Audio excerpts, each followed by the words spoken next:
buenas. Estamos en un lugar distinto del que solemos tener nuestros encuentros de los podcasts. No es en toma 3.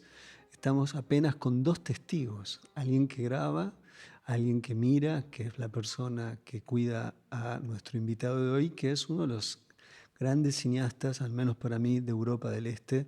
Es ZELIMIR ZILNIK, es a mi juicio, uno de los cineastas que hay que seguir. Y no me causa ningún tipo de sorpresa de que el Festival de Gijón haya programado su película, y no solamente haya programado su película, sino que lo haya invitado él y esté aquí conmigo para hablar de, el título en inglés es 80 Plus. Ahora vamos a hablar del título original, que quizás es más interesante que decir 80 y un poco más. Es un honor, un agrado y un placer enorme entonces estar con el señor ZILNIK. Thank you so much for being with us. Sorry for my presentation in Spanish. But, no, it's okay. Thank you for inviting me. Thank you for being so kind and to have come to Gijón Film Festival, Gijón, this beautiful city. I would like to begin with this film that you are presenting here, reconsidering the original title, which is different, which is Restitution and the dream and reality of the old guard. That's the title. Can you tell us a little bit, because 80 Plus, it's okay, it's a nice title, it's quite... It is general. It's general, yes. But the other one has another symbolic power. Can you tell me a little bit about it? Well, power is not only symbolic, it is something what is actually happening in reality. In reality happens actually this new propaganda after fall of communism, which was also partly the system which had a lot of actually ideas and a lot of them which are not realized. But also, when this so-called new system came, this capitalism, when in one moment the whole population start speaking very much critical about the socialism, and those people who are on the top of today's regime, they say, but look, we are turning back in this good time of capitalism. First of all, instead of working class, who has a power in the factories, so we will now put these good managers, educated all over the world and so on, who before the Second World War have developed industry and so on, and we will also put the factories in the hands of private people who will take care of those factories like about the family. That is one of the big lie. Why? First of all, that process is impossible, as the old owners in 1941, when actually occupation of Nazi Germany came, they either have been killed or they are away all over the world. Some of them have been in Australia, the other in the South America, and of course, thinking about the age of those people, they are already 30 years or 50 dead, you see. So what happens? Instead of really restitution, the administration plays like, I would say, like a ball under the mask, you see, giving on the certain illegal or legal ways all these actually factories and the stores and productions they are giving to the people who are the members of these leading parties. Those people are in big numbers actually the people who actually have been leading this civil war in our country when they decided to dismantle Yugoslavia, you see, because Yugoslavia is idea that was not idea of the clochards, that was idea of the best intellectuals, what we had in Croatia, in Serbia, in Slovenia, and so on. They decided, look, we have been under Turkish Empire 600 years. Let's make the state where actually our Slavic language would be spoken all over the place. And most of those people who made Yugoslavia have been really the pupils of universities in Europe, you see, and they have been even very well treated in abroad. That was the reason why the forces who recognize Yugoslavia, that is France, that is England, that is the United States, that they give them actually the freedom to form the state. Now they are just pushed back. You see, they are like someone, some people who have been a lunatic.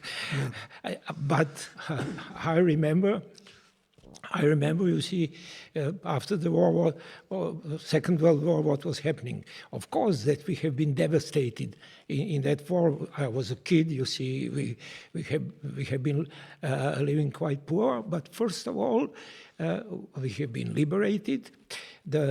Even our Yugoslav armies have been together with the Soviet, but also with the English. Push the fascist out, and from day to day, from year to year, we have been start living a bit better. And very soon, in 2 years, 3 years after the war, there was a tension between our system, where Tito was a president, communist, and Stalin, who was in Moscow. So Tito was, I would say, first. Enough, I would say,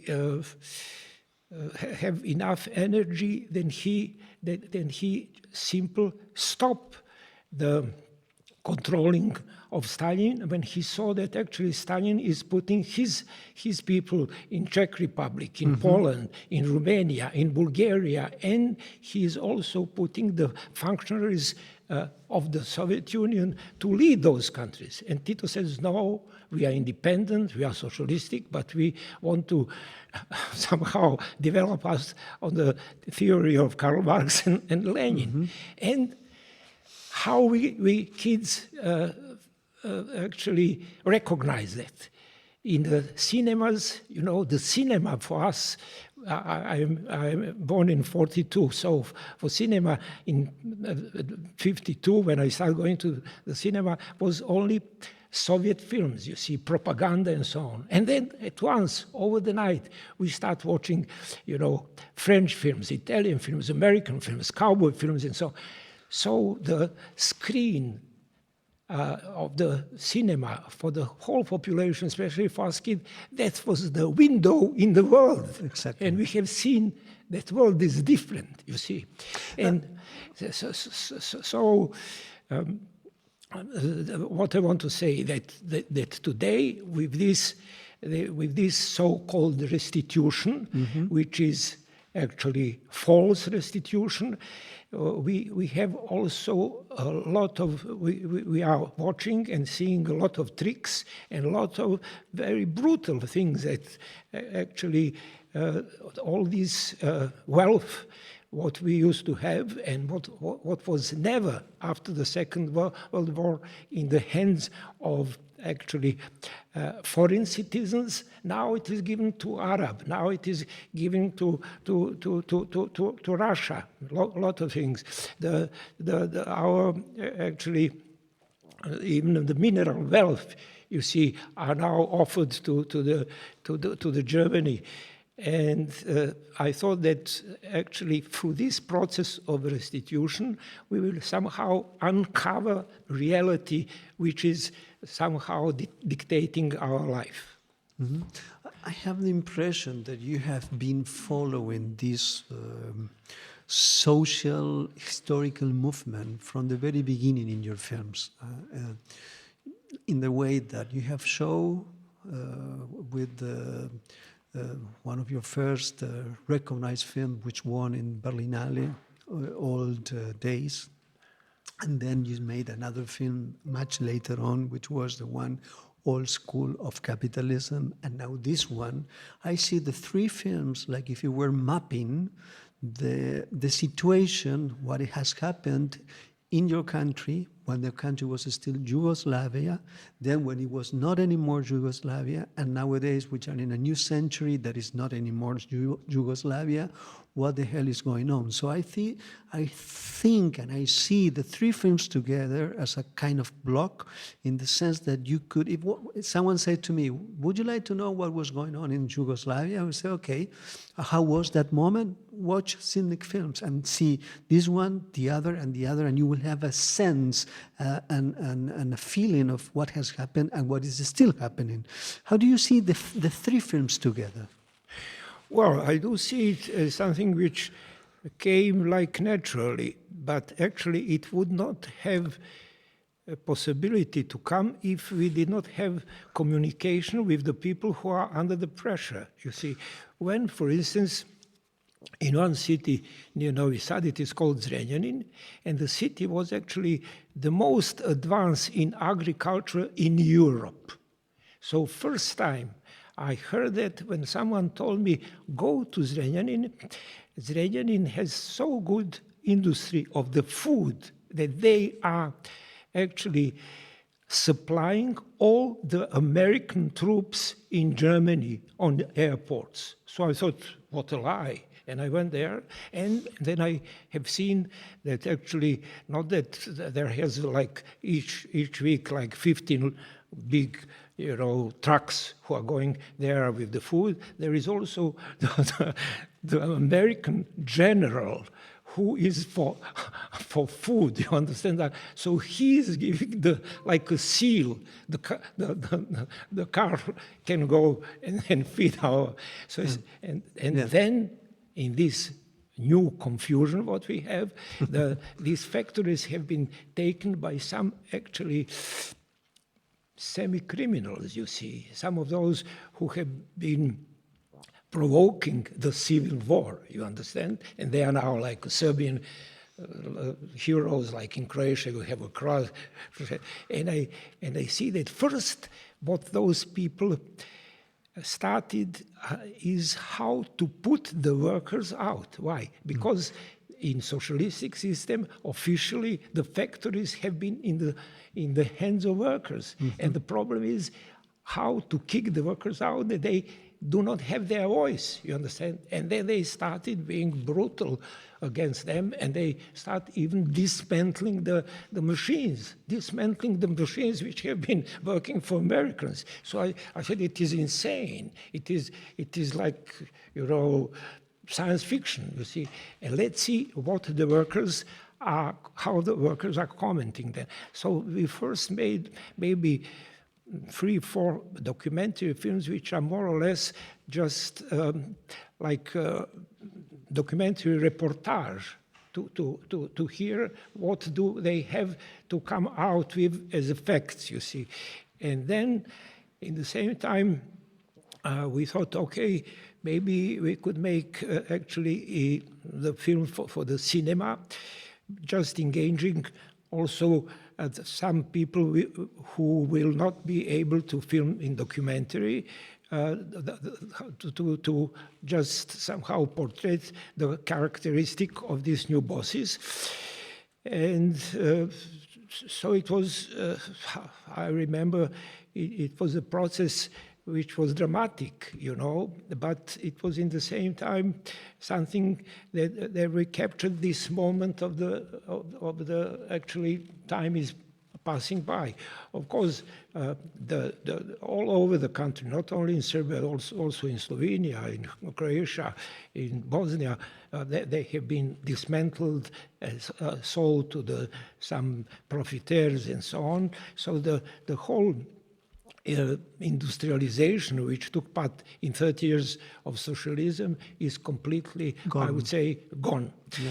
So you are right that somehow in my motivations to start a film, very important moment is to somehow listen the talking of the witnesses, you see. And I rely much more on this, what I heard from them, than what I would invent. Mm-hmm. Tell me something about this particular 80 plus. Let's use now the title for English spoken world and for international title. The last film you did, which came out for the first time, it was shown in Berlinale Forum in February of this year, 2025. Why you have chosen, he is a real musician, he was one of the members of Montenegro 5, but at the same time in the film he is not his name, he's not using his name, he used a kind of fictional name. Why you have chosen that particular perspective from that musician, that time, that era, that music landscape in the 70s? Nowadays, someone who is over 80 or 80, and at the same time, he is the one who brings history back and the perspective from the past. Can you tell us a little bit about this? Yes. Well, of course, in preparation, of course, when I have heard and when I went in this area, I live in this flat area, which was very strong in agriculture in Yugoslavia. So I went to the villages where I have filmed some of my documentary films to see how is this new system functioning. And what was devastating, what I have seen. First, I have seen that actually all the land which the simple peasants used to somehow be fed on, it was given to these new owners and tycoon, so-called old capitalists, which are not existing anymore.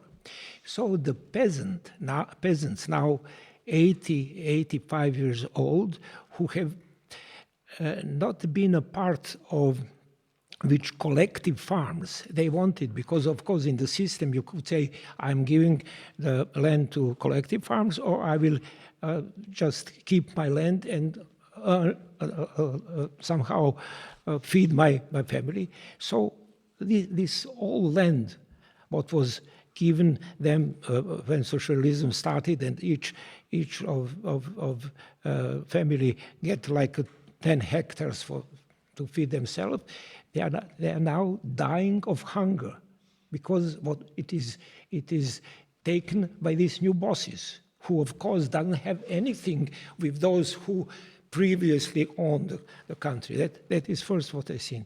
Second, even for me, more, I would say sad, in one of the village, in those villages, of course, they have during the Second World War also partisans organization against occupying soldiers and policemen.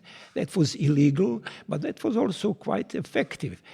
Because that was close to the mountains, so in the time when they have been chased in the villages, they ran over, so they also formed these anti-fascistic units, and they have been effective. They actually liberated the whole western part of our countries. As Russians, when they passed Belgrade, they did not stay in Yugoslavia, they went to Hungary, and then to Vienna, you see.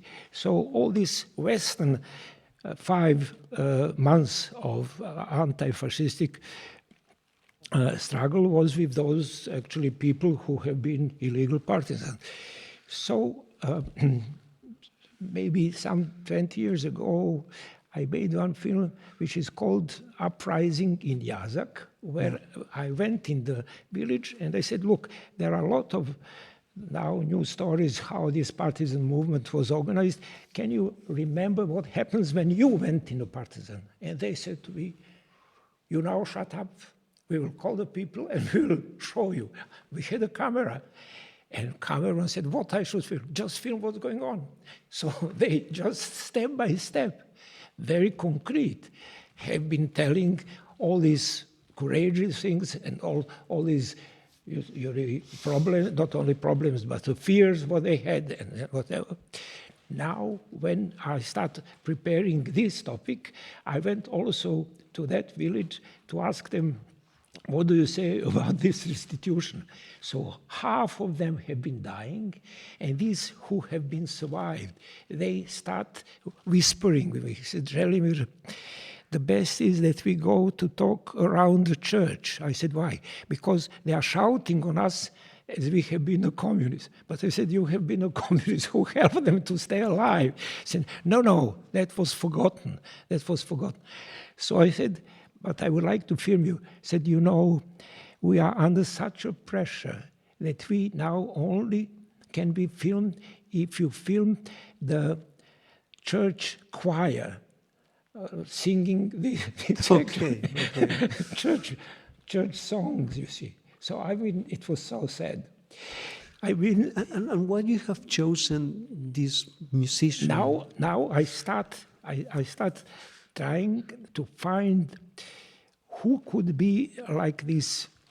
These fellows to put a face. Father and grandfather. And I thought, look, let's take some of the people from whom I know that they have been not only serving socialism, but they have been very good, appreciated also even from the Western countries.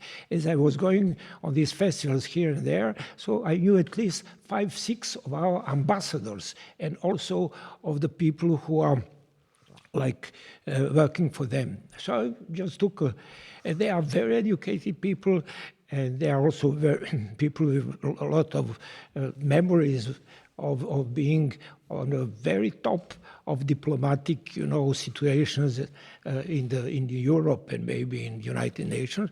So I first talked to 3 of them, and all of them said, no, it's not good that I somehow promote me as a communist in Tito's time, so I better not. I maybe made mistake that I was an ambassador, what is very stupid, you understand?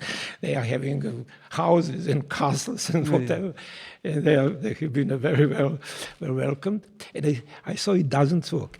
Then I started talking to big managers of some factories or institutions, again 5 or 6.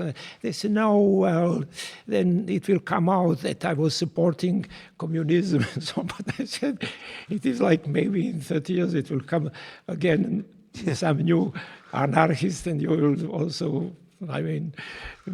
be just mute. So the assistant of mine, very clever young guy, he said, I heard that in neighborhood of the place where we are living are coming some old musicians from Germany who have been in all time first sent together with like 800,000 workers who are unemployed in Yugoslavia, and they have been with the agreement among the states sent in Germany, and they have been, of course, independently trying to find the workplaces,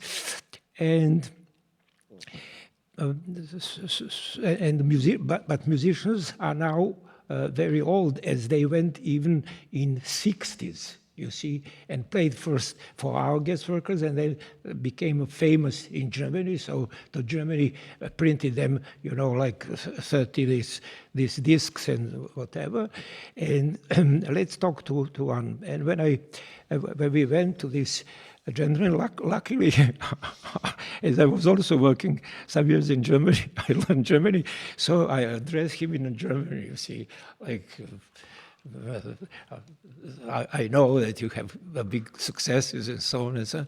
I said, but do you want me to play something for your film? I said, no, I'm asking you, would you also like to be one of the actors, maybe the main actor? And he said, that was my dream when I was young. Oh. But you see, as my mother taught me to play piano very young, when I went in Germany, I start my career and so on. But that is my dream, which was not realized. I said, well, let's do it. we have now idea. And he said, okay, I would like to try. So I could not tell him that he is taking the main role. I said, now we will make maybe 1 week meetings with the actors, because actually most of this family of his, they are actually actors in the theater, whom I knew very well because I also filmed with them something and also made one theater play which is called Gastarbeiter Opera, very successful. So when we have been, because of that, very close, I said, be patient with our new colleague as he is maybe insecure. But then we found, I suppose, because of his brain, which is still engaged, as these pensioners who have been playing with him or maybe knowing him, they are coming each week 2 or 3 days to play the music. Which you show in the film. With him, you see. So they are really coming and they are talking those things what they remember from this time when they have been young, and he's cooking them like a stew or whatever. So I saw that it is maybe even the better decision, as he does not have this frustration, you see. But also it is good as he is not that he is not full of this new propaganda. So he's a bit surprised why we don't appreciate our state, why we don't appreciate our institutions, why we don't appreciate our past, you see, because they never have been just making false statement that they are not from socialistic Yugoslavia, you understand? And then I saw that he's so,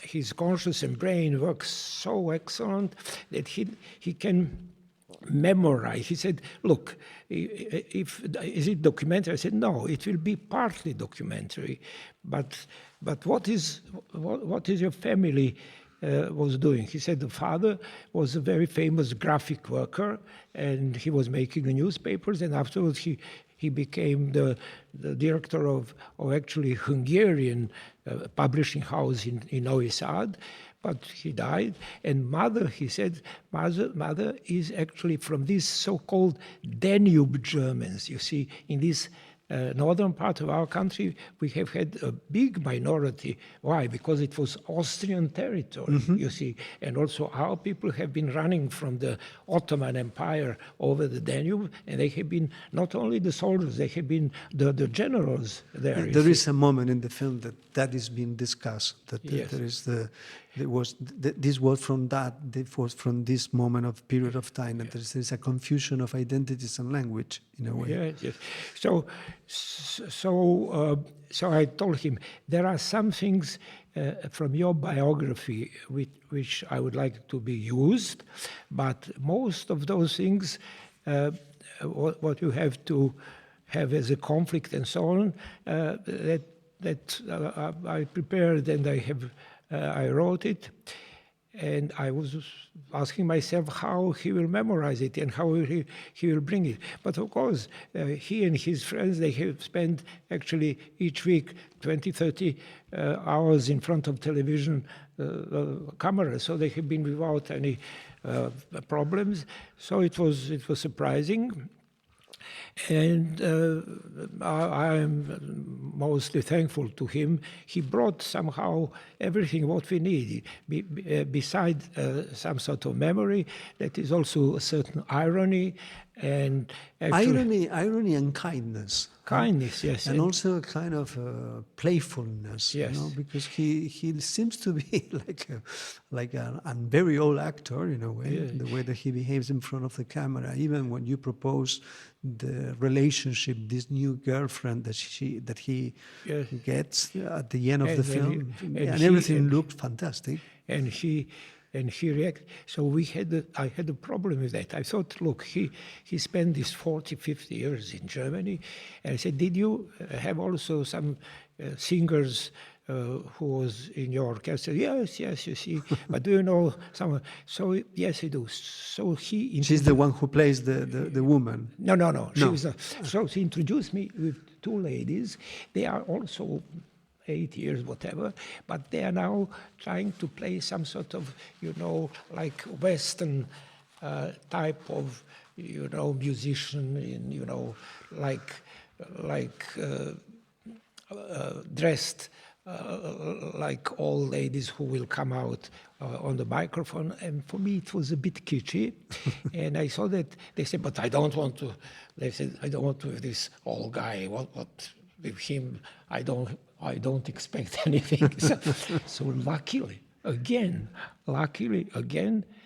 one of those actors who plays his daughter, he said, but we have in the theater one very excellent singer, but she is playing only smaller roles. Perfect. As he's actually like from Ukrainian or whatever, you see. So her accent is not It's a little bit different. And when we brought this lady, she's excellent. Perfect. No, she's fantastic in the film. And I love that they go with the air balloon. That is a fantastic idea. Usually these podcasts are shorter than this, but I don't want to lose my opportunity to bring up you and to talk a little bit more. I know that we are over the time, but there is a film that you have done that I wanted just to know a little bit, which is I admire that film, which is black film, in which there are a lot of people sleeping on the streets, and you has brought them to live with your family. Can you tell us a little bit about that film? Yes, I can tell you, because that is a moment which I remember very well. That is the moment when actually in our country first start this propaganda against so-called critical-orientated documentary films. They have been even some sort of not only let to be made, but somehow the state, not to say cultural climate was like a proud. We have this critical approach, which we are so strong, and this ideology is so strong, it will not be ruined if we say. And then actually came in the history something what was the strongest earthquake in the socialistic system. That is when a Soviet attacked Czechoslovakia, so socialistic country, which was in very good relationship with our country. And in that moment, somehow there was a certain threat against our country. And some propagandists start writing about already our famous documentary and long films, fiction films. They start writing now that we have not been enough, realistic. We let them make something what is false and so on, and they start using this like nickname. All those films are black films. So we did not know why they say that, because we never, for our films, would said we are black films. And we have been, in that time, quite well known all over the Europe, even in the United States. We have been guests with 20 films in Museum of Modern Art and so on. And always the title was the young Yugoslav films, new Yugoslav films. We never said this black film. But when this moment came, then actually production was like stopped by us who have been freelance. We have been, 99 of us, we have been freelance. We have not been employed, you see.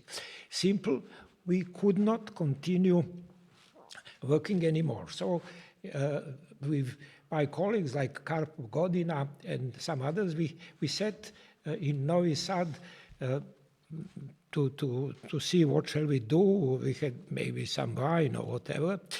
That was like 10 o'clock in the evening, and I said, Karpo, do you have camera and 16 millimeters inside? He said, yes. I said, look, I am coming each day from the railway station, and I see a lot of, people who are actually without a place where to stay. They are sleeping on the street.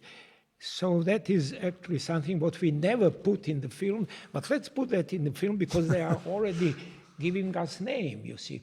So I sit in a car with one friend, and in maybe 20 minutes, we just put these 5 people. We couldn't put more, you understand? I brought them in this small firm of ours, and I said, let's ask them who they are and what. So this Carpo got in, he started filming, and then I said, look, that is not enough emotional, so I will just invite them in my small apartment. So I didn't say my poor wife and a small child.